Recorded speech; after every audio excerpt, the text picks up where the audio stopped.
We always hear from Muslims that the Bible has been changed. First off, there is no evidence of this, and secondly, and more importantly, for the Muslims watching this, what does the Quran say about this topic? We'll go to the Quran and see what it has to say.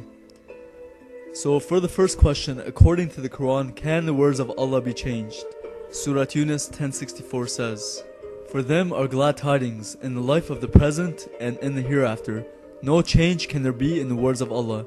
This is indeed the supreme felicity." So there is no changing the words of Allah according to the Quran.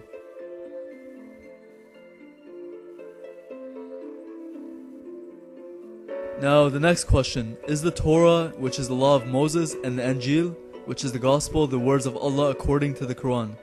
Surah Al-Ma'idah 5:46. "And in their footsteps we sent Isa son of Maryam, confirming the Torah that had come before him, and we gave him the Injil, in which was guidance and light and confirmation of the Torah that had come before it, a guidance and an admonition for those who guard." So according to this verse, when Jesus came, he confirmed the Torah, the law of Moses, that Allah gave to Moses. He confirmed it, which means what the Israelites had, according to this verse, was the true revelation given by Allah according to the Quran. And also according to this verse, Allah gave the gospel to Jesus. They were both the words of Allah. Surah Al-Nisa 4:163-164. "Verily we have inspired you as we inspired Nuh and the prophets after him. We inspired Ibrahim, Ismail, Ishaq, Yaqub, and Al-Asbat, Isa, Ayub, Yunus, Harun, and Sulaiman, and to Dawood we gave the Zabur. And messengers we have mentioned to you before, and messengers we have not mentioned to you, and to Musa Allah spoke directly." So the Gospel, the book of Job, the book of Jonah, the book of Solomon, the Psalms, and the books revealed to Moses are all the words of Allah according to these verses. Also, Allah spoke directly to Moses, something that in the Quran does not happen with any other prophet, including Jesus or Muhammad. So please, no more written by men's statements, because according to the Quran, it was revealed by Allah, but it was scribed by men, just as the Quran was scribed by men. So far what we see is that all these books from the Bible are the words of Allah according to the Quran. And remember, the words of Allah cannot be changed. Surah Yunus 10:94. "But if you are in doubt as to what we have revealed to you, ask those who read the book before you. Certainly the truth has come to you from your Lord, therefore you should not be of the disputers." Also Surah 4:136. "O you who believe in Allah and His Messenger, and the book which He has sent down to His Messenger, and the scripture which He has sent down to those before, and whosoever disbelieves in Allah, His angels, His books, His messengers, and the last day, then indeed he has strayed far away." If the Bible was corrupted, why would Allah direct a follower of His to that corrupted book? Why would He command that you believe all of His books if some of them are corrupted, especially after Allah saying that His words cannot be changed and that His words were the scriptures before the Quran was revealed? That would make no sense. Surah Fatir 35:31. "And what we have inspired in you of the book, it is the truth, confirming that which was before it. Verily Allah is indeed all aware and all seer of His slaves." So again, we see that the Quran states very clearly that not only the previous scriptures were from Allah, but also that the previous scriptures were intact, meaning not altered. As the surah says, the Quran came confirming what was before it. Surah Al-Imran 3:3. "It is He who has sent down the book to you with truth, confirming what came before it. And He sent down the Torah and the Injil." These two verses very clearly say that Allah sent the Quran confirming what came before it, so confirming the Torah and the Injil. It can't get any clearer. When the Quran came out, it confirmed the scriptures, it confirmed the Bible. All these surahs say that the Bible was not corrupted. And then we have Surah Yunus 10:37, which says, "And this Quran is not such as could be forged by those besides Allah, but it is a verification of that which is before it and a clear explanation of the book. There is no doubt in it from the Lord of the worlds." Then Surah Al-Ahqaf 46:12.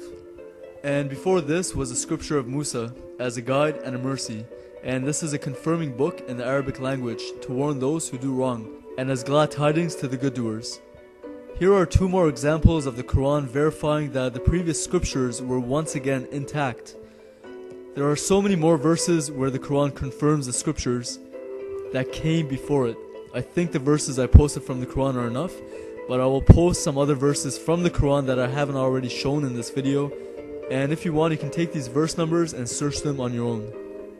Okay, so from these verses I think it's pretty clear that 1. Allah's words according to the Quran cannot be changed. 2. The Torah, the Injil, the writings of David, Solomon, Job, etc., etc. are all the words of Allah according to the Quran, so therefore they cannot be changed. 3. Not only did Jesus confirm the scriptures that came before him, but so does the Quran confirm them. So again, why would Allah tell you to go to a corrupted book? If you want to say it was corrupted after the Quran came out, well, first off, shouldn't Allah know that it was going to be corrupted and say so? And also, knowing that it would be corrupted, shouldn't He, being all-knowing, not refer you to it in the past, present, or future? Also, if it is corrupted, shouldn't He say that it is corrupted?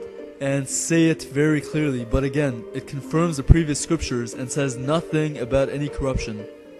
Also, on the topic of it being corrupted after the Quran came out, that's impossible. We can compare our Bibles today to the Dead Sea Scrolls, which were written around 700 to 1000 years before the Quran, and they match with what we have today. And then there is the Greek translation, the Septuagint, which was done around the 2nd century or 3rd century BC. Then there is the Aramaic translation called the Peshitta, done around the 2nd to the 4th century AD. Then there is the Latin Vulgate, done around the 4th century AD. And then for the New Testament, there are over 5,000 early Greek manuscripts of the New Testament. Plus, there are many translations which came before the Quran, like the translations into Latin, Syriac, etc. So altogether, there are about 24,000 ancient manuscripts which predate the Quran for the New Testament, which all coincide with what we have in our Bibles today. If there are any differences in the Greek manuscripts, they are explained in the footnotes, and they are always minor, nothing doctrinal or of any importance. So with all that being said, simple logic can only give you the conclusion that according to the Quran and other historical documents, the Bible couldn't have been corrupted. So then comes the question, if the Quran confirms the Bible, why do Muslims say it is corrupted? The reason Muslims say that the Bible is corrupted is because they have no choice. They have to say it's corrupted because if the Bible is not corrupted, then the Quran is obsolete. But again, from what we see in the Quran, it tells you to go to the Bible, and it says that it was intact. It doesn't say anything about it being changed. If you're a Muslim watching this, you should really give this some thought, because as we have seen from this video, nowhere does the Quran give any indication of any corruption. Again, it's the opposite. The Quran actually confirms the Bible. I know I keep repeating myself, I just want to get the point across. Now, I want to take a moment for any Muslims watching this who might not understand the reason for the crucifixion. God is holy and perfect, and there is none like Him. We're not holy or perfect, and we are all alike. We all fall short of God's glory. God's standards are perfection and nothing less. He will not settle or lower Himself to man's standards. You can see God's standards starting in the Garden of Eden. God gave man free will to either follow His command that leads to life, or to do our own will, which leads to death. Again, God's standards are perfection. He will not settle for less, which is why it took one sin, one act of disobedience for Adam to be cast out of the garden. With this one sin came a shadow of what was to come later, animal sacrifice for the forgiveness of sin. Genesis 3:21 says that to clothe Adam and Eve's nakedness, in other words, to atone for their sin, God sacrificed an animal as a substitute to His wrath upon them. Then when the Torah came, God said that the way to receive forgiveness of sin was through the blood of the sacrificed animal, which had to be sacrificed in the temple in Jerusalem. These sacrifices were symbolic, a shadow of what was to come, which is the final sacrifice, which is the Messiah crucified. Man sinned, so a man had to take the punishment for sin. The blood of animals did not remove sin, as again, they were symbolic of what was to come, Jesus Christ, in whom is the fulfillment of all things.